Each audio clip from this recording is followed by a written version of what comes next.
His Excellency Mr. Antonio Guterres, Secretary General of the United Nations, Her Excellency Madame Annalena Baerbock, President of the United Nations General Assembly, His Excellency Mr. Moses Abelian, Under-Secretary General for General Assembly and Management, Excellencies, Heads of States, Heads of Governments, distinguished delegates, ladies and gentlemen.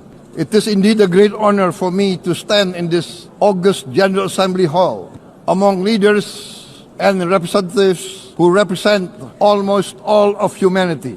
We differ in race, religion, and nationality, yet we gather together today as one human family. We are here first and foremost as fellow human beings, each created equal, endowed with unalienable rights to life, liberty, and the pursuit of happiness. The words of the United Nations Declaration of Independence have inspired democratic movements across continents, including the French Revolution, the Russian Revolution, the Mexican Revolution, the Chinese Revolution, and Indonesia's own struggle and journey to freedom. It also gave birth to the Universal Declaration of Human Rights, adopted by the United Nations in 1948.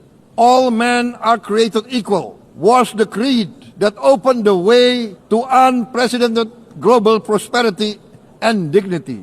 And yet, in our own era of scientific and technological triumphs, an era capable of ending hunger, poverty, and environmental ruin, we also continue to face today grave dangers, challenges, and uncertainties. Human folly, fueled by fear, racism, hatred, oppression, and apartheid, threatens our common future. My country knows this pain. For centuries, Indonesians lived under colonial domination, oppression, and slavery. We were treated less than dogs in our own homeland. We Indonesians know what it means to be denied justice and what it means to live in apartheid, to live in poverty, and to be denied equal opportunity. We also knew what solidarity can do. In our struggle for independence, in our fight to overcome hunger, disease, and poverty, the United Nations stood with Indonesia and gave us vital assistance. Decisions made here based on human solidarity by the Security Council and this Assembly gave Indonesia independence, international legitimacy, opened doors, and supported our early development through the efforts of the United Nations Children's Fund, the United Nations Food and Agriculture Organization, the FAO, the World Health Organization, and many, many other United Nations institutions.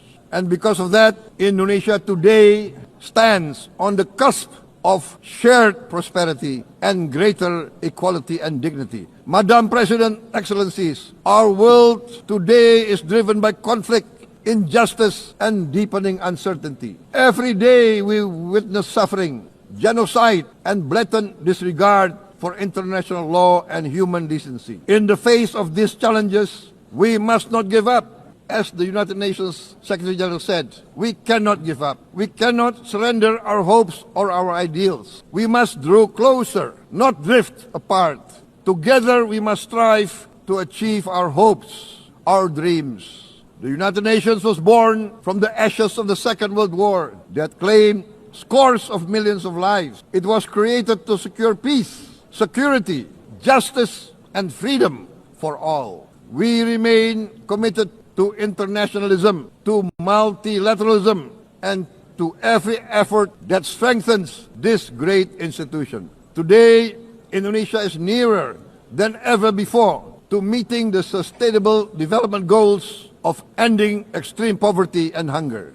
Because years ago, this very chamber chose to listen and uphold social and economic justice. We will never forget. And today, we must never be silent while Palestinians are denied that same justice and legitimacy in this very hall. Excellencies, Thucydides warned, the strong do what they can, the weak suffer what they must. We must reject this doctrine. The United Nations exist to reject this doctrine. We must stand for all. the strong and the weak. Might cannot be right. Right must be right. Indonesia today is one of the largest contributors to united peacekeeping forces. We believe in the United Nations. We will continue to serve where peace needs guardians, not with just words, but with boots on the ground. If and when the United Nations Security Council and this great assembly decide Indonesia is prepared to deploy 20,000 or even more of our sons and daughters to help secure peace in Gaza or elsewhere, in Ukraine, in Sudan, in Libya, everywhere when the peace needs to be enforced, peace needs to be guarded, we are ready. We will take our share of the burden. Not only with our sons and daughters, we are also willing to contribute financially to support the great mission to achieve peace by the United Nations. Madam President, Excellencies, I propose to this Assembly a message of hope and optimism, grounded in action and execution. Today, we heard the speech of Madam President, the President of the United Nations General Assembly. Yes, it is true what she said. Without the International Civil Aviation Organization, will we be here today? Will we sit in this great hall? Without the United Nations, we cannot be safe. No country can feel secure. We need the United Nations, and Indonesia will continue to support the United Nations, even though we still struggle. But we know the world needs a strong United Nations. The world's population is growing. Our planet is under strain. Food, energy, and water insecurity haunt many nations. We choose to answer these challenges directly at home and to help abroad wherever we can. This year, Indonesia recorded the highest rice production and grain reserves in our history. We are now self-sufficient in rice, and we are starting now to export rice to other nations in need, including providing rice for Palestine. We are building resilient food supply chains, strengthening farmer productivity, investing in climate-smart agriculture to ensure food security for our children and for the children of the world. We are confident in a few years' time, Indonesia will be the granary of the world. As the world's largest island state, we testify before you that we are already experiencing the direct consequences of climate change, particularly the threat of rising sea levels. The sea level on the north coast of our capital city is increasing by 5 centimeters every year. Can you imagine in 10 years? Can you imagine in 20 years? For this, we are forced to build a giant seawall, 480 kilometers in length. It will take us maybe 20 years, but we have no choice. We have to start now. Therefore, we choose to confront climate change, not by slogans, but by immediate steps. We are committed to meeting our 2015 Paris Agreement obligations. We aim to achieve net zero emission by 2060, and we are very confident we can achieve net zero emission much earlier. We aim to reforest more than 12 million hectares of degraded forest, to reduce forest degradation, to empower local communities with quality green jobs for the future. Indonesia is shifting decisively from fossil fuel-based development towards renewable-based development. From next year, most of our additional power generation capacity will come from renewables. Our goal is clear: to lift all of our citizens out of poverty and make Indonesia a hub for solutions to food, energy, and water security. Madam President, Excellencies, we live in a time when hatred and violence can seem to be the loudest voices. But beneath this loud noise lies a quieter truth that every person longs to be safe, to be respected, to be loved, and to leave a better world to their children. Our children are watching. They are learning leadership, not from textbook, but from our choices. Today, still, A catastrophic situation in Gaza is unfolding before our eyes. At this very moment, the innocent are crying for help, are crying to be saved. Who will save them?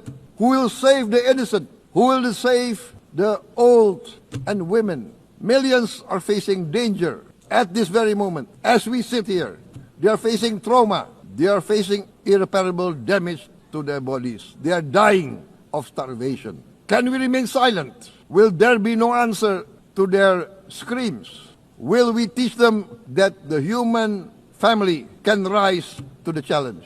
Madam President, we must act now. Many speakers have said that. We must stand for a multilateral order where peace, prosperity, and progress are not the privilege of a few, but the right of all. With a strong United Nations, we can build a world where the weak do not suffer what they must, but live the justice that they deserve. Let us continue humanity's great journey of ideals, the selfless aspirations that created the United Nations. Let us use science to uplift, not use science to destroy. Let rising nations help others to lift themselves. I am convinced that the leaders of the great world civilizations of the West, of the East, of the North, of the South, leaders of America, Europe, of India, China, the Islamic world, the whole world, I am convinced they will rise to their role demanded by history. We are all hopeful that the leaders of the world will show great statesmanship, great wisdom, restraint, humility, overcome hate, overcome suspicion. Madam President, distinguished delegates, we are greatly heartened by the events of the last few days, where significant leading countries of the world have chosen to side with history, to choose the right side of history, the path of the moral high ground, the path of rectitude, the path of justice, the path of humanity, to shun hatred, to overcome suspicion, and to avoid the use of violence. The use of violence will beget violence. No one country can bully the whole community of the human family. We may be weak individually, but the sense of oppression, the sense of injustice has proven in the history of mankind that this sense of injustice, this sense of oppression will unite into a strong force that will overcome this oppression, that will overcome this injustice. To close, I would like to reiterate again Indonesia's complete support for the two-state solution in Palestine.